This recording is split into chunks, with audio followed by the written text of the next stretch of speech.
कृष्ण, ये क्या? नंदनवन तो जल रहा है। ये शनि का क्रोध है राधा, ये इसी प्रकार भयावह होगा।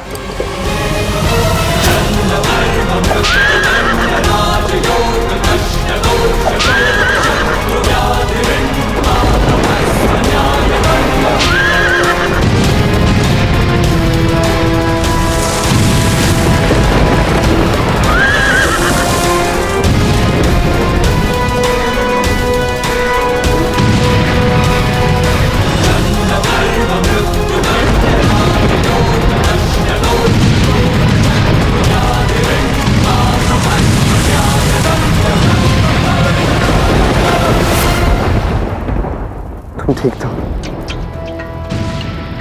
कृष्ण, ये क्या हो रहा है? भूकंप भी आ रहा है। शनिदेव के कोप से अनिष्ट हो सकता है राधा, तुम संभल के रहना।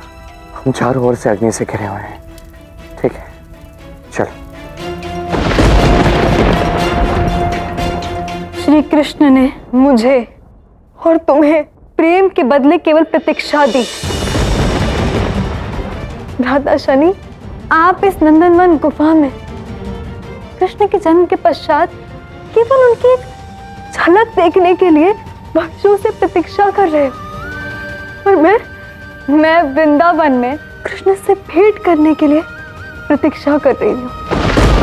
किंतु श्री कृष्ण को हमारे समर्पण का कोई महत्व नहीं। वो तो ये तक भूल चुके हैं कि उनके प्रेम का कारण कभी मैं बनी थी।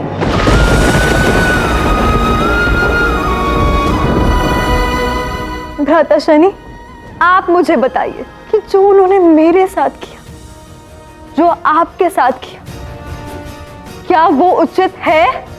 कदापि नहीं। कृष्ण ने ये कदापि उचित नहीं किया। हमारे समर्पण को कोई महत्व नहीं। हमारी इतनी लंबी प्रतीक्षा के पश्चात भी वो हमसे मिलने नहीं आए, और ये तो अन्याय है, अन्याय है ये।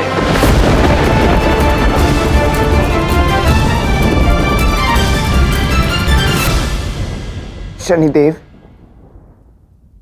मैं श्री कृष्ण का ही पुत्र हूं, साम। मैं तो स्वयं ही आश्चर्यचकित हूं कि पिताश्री ने आप दोनों को स्मरण तक नहीं किया, परंतु आप दोनों का उनके प्रति ये समर्पण देखकर मैं लज्जित और क्रोधित हो रहा हूं। पिताश्री को आपके साथ ऐसा नहीं करना चाहिए था।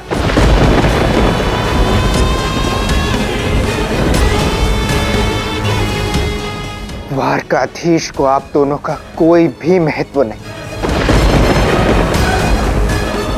माता यमुना, पिताश्री ने आपको कभी भी प्रेम नहीं किया। उन्होंने केवल और केवल आपको अपना साधन बनाया है, और उन्होंने तो पीछे मुड़कर तक नहीं देखा कि माता यमुना किस प्रकार आज भी उनकी प्रतीक्षा करती है। और तो और नंदनवन की इस गहन गुफा में शनिदेव आपको पिताश्री ने प्रतीक्षारत रखा है। ये तो दुष्कर्म है। भले ही मैं श्री कृष्ण का पुत्र हूं, परंतु फिर भी मैं उनके लिए आपसे क्षमा नहीं मांग सकता, क्योंकि वो दंड के अधिकारी हैं। शनिदेव, उनका यह अपराध अक्षम्य है।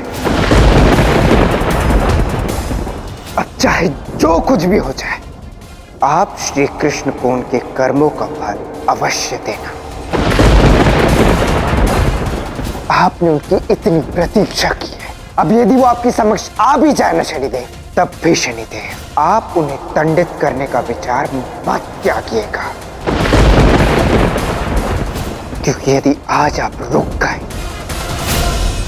तो समस्त लोकों में कर्म फलदाता शनि के कर्तव्य निष्ठा पर प्रश्न चिन्ह उठेंगे। नहीं, मैं शनि हूं।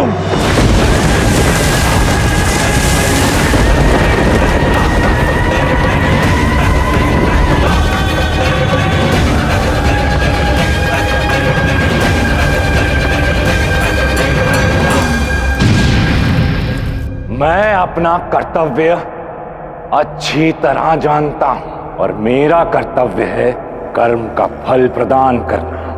यदि किसी ने भी अनुचित कर्म किया तो मैं उसे दंडित किए बिना वापस नहीं लौटता, फिर चाहे वो ब्रह्मा, विष्णु या महेश हो। मेरी दृष्टि से कोई नहीं बच सकता। अब पड़ेगी द्वारकाधीश पर वक्र दृष्टि। बहन यमी, कृष्ण अब तक नंदन वन नहीं आए हमसे मिलने, और अब मैं बाध्य हूं, मुझे ही उन तक पहुंचना होगा। क्षमा कीजिएगा कृष्ण, मुझे आपको भी दंडित करना होगा।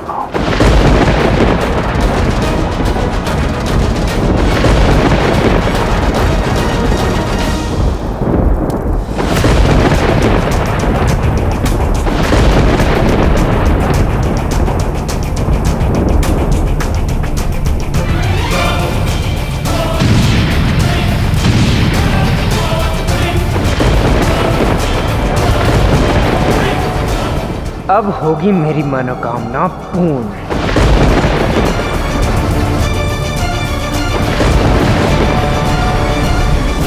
कृष्ण, यदि शनिदेव की कुदृष्टि तुम पर पड़ गई तो तुम उनके समक्ष मत जाओ। यदि तुम्हें कुछ हो गया तो वो तुम्हारी बात मानेंगे। देखो राधा, अभी जो करना पड़ेगा वो करना ही पड़ेगा।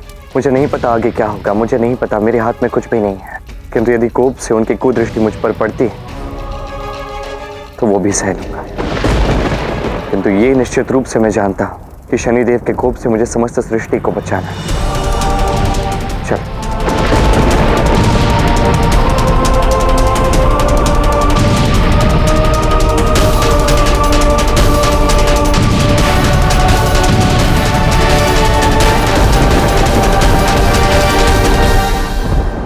महादेव, ये क्या अनुचित हो रहा है? आपका भक्त शनिदेव क्रोध में अपने विवेक को ही खो बैठे। क्या वो बिना सोचे समझे कर्म का फल देंगे?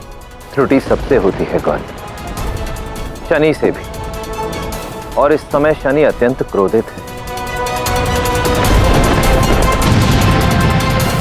तो आपको अपने भक्त को रोकना होगा महादेव। नहीं गौरी, शनि की गति को रोकना, उसके न्याय विधान में बाधा डालना या हस्तक्षेप करना स्वयं मेरे लिए भी संभव नहीं है। फिर तो अनर्थ हो जाएगा। हाँ गौरी, क्योंकि शनि न केवल श्री कृष्ण को हानि पहुंचा सकता है, अपितु स्वयं अपनी कर्म फलदाता की छवि को भी धूमिल कर सकता है। आने वाले समय में सृष्टि में कोई भी उठकर कर्म फलदाता शनि द्वारा किए गए न्याय पर प्रश्न चिन्ह लगा सकता है। यह अनिष्ट नहीं तो और क्या होगा। मैं तो स्वयं चाहता हूं कि शनि रुक जाए और श्री कृष्ण और शनि दोनों ही इस कष्ट से बचें। महादेव, आपको आपके भक्त शनिदेव को श्री कृष्ण के समक्ष आने से रोकना ही होगा।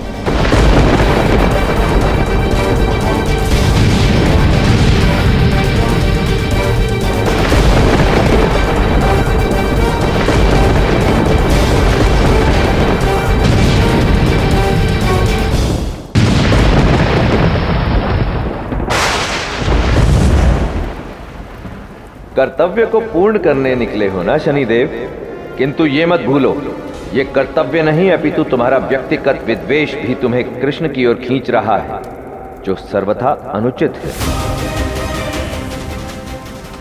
और इस समय तो तुम्हें महादेव पर अपनी दृष्टि डालनी थी, किंतु तुम क्रोध में अपना कर्म भूल गए हो। काल चक्र की गणना के अनुसार तुम्हें महादेव के समक्ष जाना चाहिए। स्मरण रहे, महादेव तुम्हारी प्रतीक्षा कब से कर रहे हैं। तुमने यदि उन पर अपनी दृष्टि नहीं डाली तो तुम अपने कर्तव्य से विमुख हो जाओगे शनिदेव।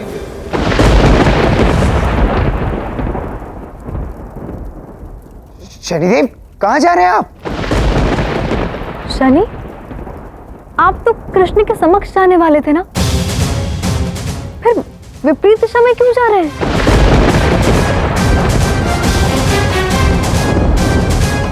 अरे रुकिए रुकिए,